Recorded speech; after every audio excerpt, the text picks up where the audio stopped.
E kublaya pi waro ki pralog ki wasnyaw suk wow up ye ki kubor hau new channel ki kubor ki wakwa open snyaw chapi wacha be skur na cha suspend hadu arpo arngut ki khana skur ha asam hadin wamut ki wow tabakti ya kawi kanong hikai pun khon hawa kamte nei idaw mut ki wow takti ya kate kanong hikai kamte te ton ap ye gani ko kubor hadu wakut khnang wayo tip iye wasakhet te chwa wo sdang i cheki kubor la dam pwe mude phil subscribe your new channels nya bhai subscribe we ngat how to bell wa em hay tu khnang wa yo pten cho cho phiu yo yigi kubor wa thame te ton sdang i cheki kubor ha iwi ne ijia wasnya phala i wada jia ha guwahati assam hay wada cha be skur hadu arpho arngut ki khana skur ka jnb nin kasngi tuesday hadin wa em khti ki open auri haskur de wa mut le wo tabakti ya kawi kanong hikai pun khon yong kate ka skur kat kam wada khana da kinong hikai wa yu ye ni wajia da ongki wada em kam wasu phau san phau ngut haro ki khana skur ki wada ye lang chirup we ki wada mut wok ta kti ya kate kanong hikai pun khon ha ijan mit yong katu ka sngi blai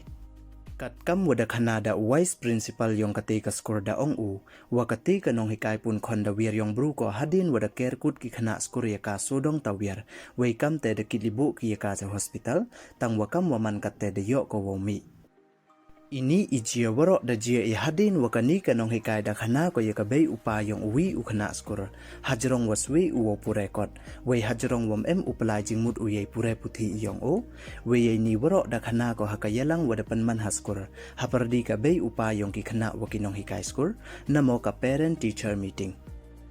kamte uni ukhana wacha complain da khut uya ulok u we nei te won kini ki arngut da akki kam kinong ya khamat namo kam ki boss we da wer ki hadu so phausan phaungut ki para khana skur ki wana ka class 10 wa class 11 we da care kut ki yekate kinong hikai sodong tawiar de temut ki wo dat yaka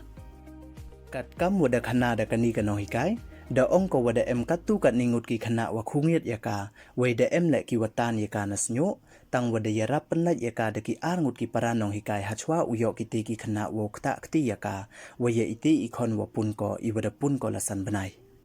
nei liang u vice principal yong kate ka skur da khana u wa hadin wada panman ye takit da chem u wa mr pho arngut ki khana ki wana ka class 10 wa class 11 de em kti ki haini kam te kaman step na da khut ya lang u ya ka bei upa yong ki we ki ni ki khana da maham ki ya u ha phone we de lai ki le chaka quarter wa sa u yo dat ya o kam te da yut u nei te we da lai u cha police station de lang wa ki wi won ki no hikai kam te de lai da ki police chaka te ka quarter wa sa u dep te maham panchitom ki kite ki khana skur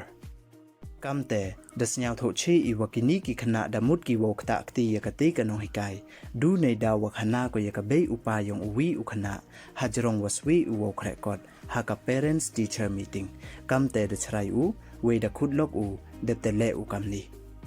hadin wada jia kamni nei liang yong ka skur da chrai ko chawa palat we da be skur kon rubna ye ki arpo arngut ki khana skur yong ka ki wana ka class 10 wa class 11 ini ijia waro da jia I hakawi ka skur JNB wa MHIV itawa tip kam kamoran kawadang hap hapo ka Dibrugarh district ka Assam te du kini don hi khuble chibon